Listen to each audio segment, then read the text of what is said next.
2026 തുടർഭരണത്തിന് വേണ്ടി CPM തെക്കൻ കേരളത്തിൽ വളരെ ഊർജ്ജസ്വലമായിട്ടങ്ങ് പ്രവർത്തിക്കുകയും ഉറ്റുനോക്കുകയും ചെയ്യുന്നുണ്ട്.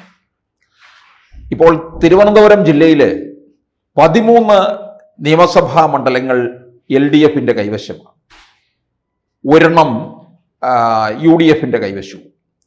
അത് കോവളം മണ്ഡലമാണ്. 2016 ഒരു മണ്ഡലം BJPക്കുള്ളതായിരുന്നു. ഇനിയിപ്പോൾ CPMനകത്ത് പലർക്കും സംശയം, പലയിടങ്ങളിലും രണ്ടാം ഊഴം കഴിഞ്ഞവരുണ്ട്.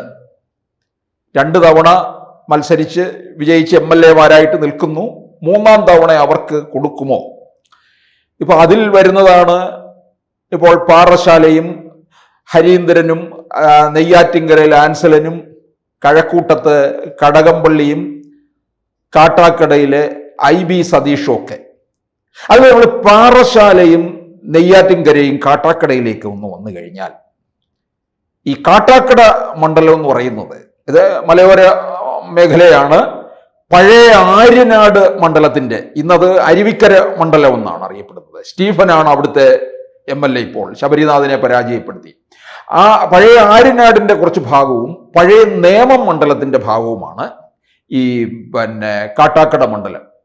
കാട്ടാക്കടയിലെ 2016 അത് അന്ന് LDF തരംഗമാണല്ലോ ഉണ്ടായത്. അന്ന് LDF ഒരു യുവനിരയെ അങ്ങോട്ടേക്ക് പലയിടങ്ങളിലും ഇറക്കി എന്നുള്ളതാണ്. കാട്ടാക്കടയിലെ IB സതീഷ്, ആൻസലന്, ഹരീന്ദ്രൻ ഇങ്ങനെയുള്ളവരെയൊക്കെ രംഗത്തേക്ക് കൊണ്ടുവന്നു. അവര് മികച്ച പ്രകടനവും കാഴ്ചവെച്ചു. അതിൽ ഹരീന്ദ്രൻ വളരെ ജനകീയനായിട്ടുള്ള ഒരു MLA ആയി മാറി.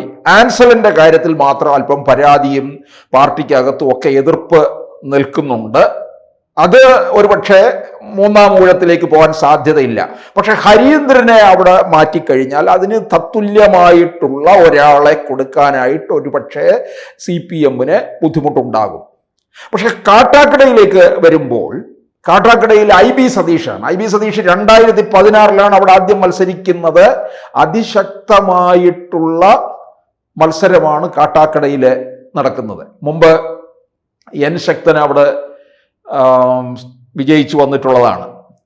സ്പീക്കറും ഡെപ്യൂട്ടി സ്പീക്കറും ഒക്കെ ആയിട്ട് കഴിഞ്ഞിട്ടുള്ള ശക്തൻ പിന്നീട് അവിടെ നിന്ന് മത്സരരംഗത്ത് നിന്നങ്ങ് മാറുകയാണ് ചെയ്തത്.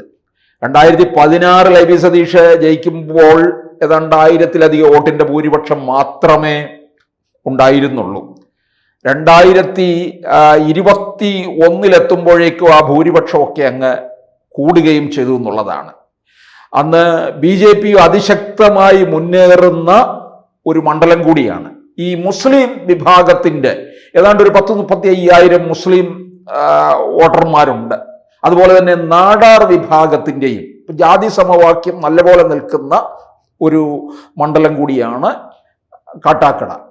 അത് അവിടെ നിന്ന് ഒരിക്കലും IB സതീഷിനെ മാറ്റില്ല. 3-ാം ഊഴത്തിലേക്ക് തന്നെ പോകും. കാരണം അവിടെ മറ്റ് 139 നിയമസഭാ മണ്ഡലങ്ങളിലെ MLAമാർക്ക് പോലും ചില കാര്യങ്ങളിൽ IB സതീഷ് മാതൃകയാണ്. അവിടുത്തെ ഈ ജലസമൃദ്ധി എന്ന് പറയുന്ന ഒരു പദ്ധതിയിലൂടെ വളരെ ജനകീയനായി മാറുകയും എന്തിന് താഴെത്തട്ടിൽ വരെ ഇറങ്ങി പ്രവർത്തിക്കുകയും ചെയ്യുന്നുണ്ട്. ഒരു വാർഡ് മെമ്പറെ പോലെ തന്നെ മണ്ഡലത്തിലുടനീളം ഓടി നടന്ന് പ്രവർത്തിക്കുന്ന ഒരു MLA കണ്ടുകിട്ടുക എന്ന് പറയുന്നത് ബുദ്ധിമുട്ടാണ്. അതിന് ഒരു ഉദാഹരണമാണ് IB സതീഷ്.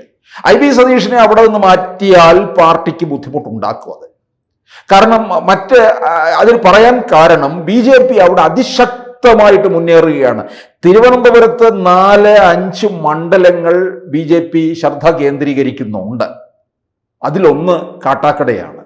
അതിൽ വിജയിക്കാൻ പോകുന്ന മണ്ഡലവും ഒരുപക്ഷെ കാട്ടാക്കട തന്നെയായിരിക്കും. IB സതീഷും അല്ലെങ്കിൽ CPMും BJPയും തമ്മിലുള്ള മത്സരമായിരിക്കും കാട്ടാക്കടയിൽ നടക്കാൻ പോകുന്നത്.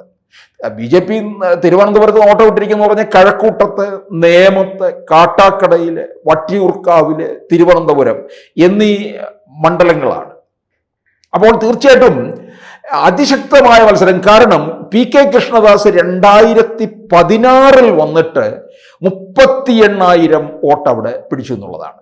പക്ഷെ 2021 വരുമ്പോൾ 4000 വോട്ട് അവിടെ BJP കുറഞ്ഞു. ആ കുറഞ്ഞ വോട്ട് ആര് പിടിച്ചു? IB സതീഷാണ് പിടിച്ചത്. കാരണം IB സതീഷ് 2016 വിജയിച്ചു കഴിഞ്ഞപ്പോൾ തന്നെ മണ്ഡലം ഏതാണ്ട് അവിടെ അങ്ങ് നല്ല രീതിയിൽ നിലയുറപ്പിച്ചു എന്നുള്ളതാണ്. മണ്ഡലം തൻ്റെ കൈപ്പിടിക്കകത്താക്കാനായിട്ട് IB സതീഷിന് സാധിച്ചു. അതുപോലെ തന്നെ KC ഇദ്ദേഹമാണ് മലയൻകീഴ് വേണുഗോപാലാണ് അവിടെ മത്സരിച്ചത്. ഇവരൊക്കെ തന്നെ പിന്നിലേക്ക് പോവുകയാണ് ചെയ്തിട്ടുള്ളത്. അപ്പം ഇനിയിപ്പോൾ കോൺഗ്രസിൽ നിന്ന് അവിടെ മത്സരിക്കാൻ ഒരുപക്ഷെ സാധ്യത മലയൻകീഴ് വേണുഗോപാലായിരിക്കാം, അല്ലെന്നുണ്ടെങ്കിൽ ഉമ്മൻചാണ്ടി സ്കൂളിൽ നിന്നുള്ള MR ബൈജു, അതുപോലെ ഒരു വനിതയുടെ പേരും പറയുന്നുണ്ട്, ആൻ സജിത ആയിരിക്കുമെന്ന്. 2021 CK ഹരീന്ദ്രന് എതിരെ മത്സരിച്ചു പാറശാലയിൽ നിന്ന് ആൻ സജിത. അപ്പോൾ അല്ലെന്നുണ്ടെങ്കിൽ രാജേഷ് ചന്ദ്രദാസ്, അത് KC വേണുഗോപാലിന്റെ നോമിനി ആയിട്ടുള്ള ആളാണ്. അപ്പോൾ ഇവരിൽ ആർക്കെങ്കിലും ആയിരിക്കും സാധ്യത കാണുന്നത്. പക്ഷെ കോൺഗ്രസ് അവിടെ കഴക്കൂട്ടം മണ്ഡലത്തിൽ അപ്രസക്തമാകും എന്നുള്ളത് ഉറപ്പാണ്. അതുപോലെ BJP ആണ്. BJPക്ക് ഈ കഴിഞ്ഞ ലോക്സഭാ തെരഞ്ഞെടുപ്പില് ആറ്റിങ്ങൽ പാർലമെന്റ് മണ്ഡലത്തിൽ വരുന്നതാണ് കാട്ടാക്കട. അവിടെ V മുരളീധരൻ 1ാം സ്ഥാനത്ത് നിന്ന് എത്തിയ മണ്ഡലമാണ്. അതുകൊണ്ട് BJPക്ക് ഏതാണ്ട് ഉറപ്പായിട്ടുള്ള മണ്ഡലം തന്നെയാണ് കാട്ടാക്കട. അത് ഇതിനകത്ത് അത് സ്ഥാനാർത്ഥി പോലും BJPയുടെ മറ്റിടങ്ങളിലെ സ്ഥാനാർത്ഥികൾ ആരെന്ന് ചോദിച്ചാൽ അതിനകത്ത് ഒരുപക്ഷെ ചർച്ചകൾ നടന്നുകൊണ്ടിരിക്കുന്നേ ഉള്ളായിരിക്കാം. പക്ഷെ കാട്ടാക്കട മണ്ഡലത്തിലെ സ്ഥാനാർത്ഥി ആരെന്ന് ചോദിച്ചാൽ ഉറപ്പ് പറയാം, PK കൃഷ്ണദാസ് തന്നെയായിരിക്കും മത്സരിക്കുക. കാരണം ഇപ്പൊ തന്നെ ഹാട്രിക് തോൽവി ഏറ്റുവാങ്ങിയിട്ട് നിൽക്കുന്ന ആളാണ് കൃഷ്ണദാസ്. ഇനിയും അദ്ദേഹം മത്സരിച്ചു കഴിഞ്ഞാൽ, കാരണം മണ്ഡലത്തിൽ തന്നെ പ്രവർത്തിക്കുകയാണ്, ഇത്രയധികം ശ്രദ്ധ കേന്ദ്രീകരിച്ച് പ്രവർത്തിക്കുന്നു എന്നുള്ളതാണ്. നമുക്കറിയാം സുരേഷ് ഗോപിയുടെ കാര്യം. സുരേഷ് ഗോപി ആദ്യത്തെ തോൽവിക്ക് ശേഷം പിന്നീട് 5 വർഷം തൃശ്ശൂരിൽ തന്നെ കേന്ദ്രീകരിച്ച് പ്രവർത്തിച്ചു. അത് മാതൃകയാക്കണമെന്നാണ് ശോഭാ സുരേന്ദ്രൻ പിന്നീട് BJPക്കാരോടെല്ലാം പറഞ്ഞത്.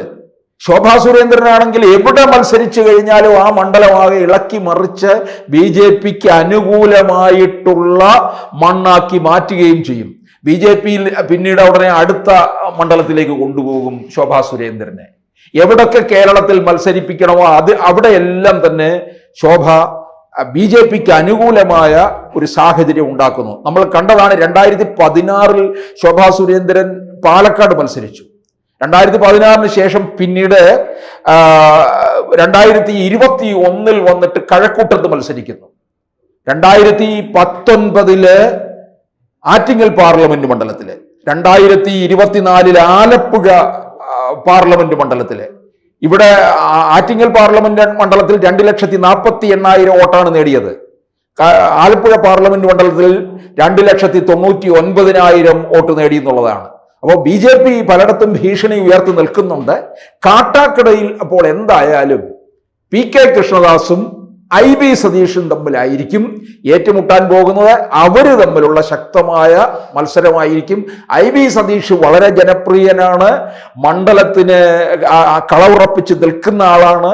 ഇനിയിപ്പോൾ PK കൃഷ്ണദാസിനെ IB സതീഷിന്റെയുമായിട്ടുള്ള ഒരു മത്സരം തന്നെ എന്നുള്ള രീതിയിൽ ഉറപ്പിക്കാം എന്നുള്ളതാണ്. ഇപ്പൊ നേമം മണ്ഡലത്തിൽ രാജീവ് ചന്ദ്രശേഖർ ഏതാണ്ട് ഉറപ്പായി കഴിഞ്ഞു അവിടെ നിൽക്കും എന്നുള്ളത്.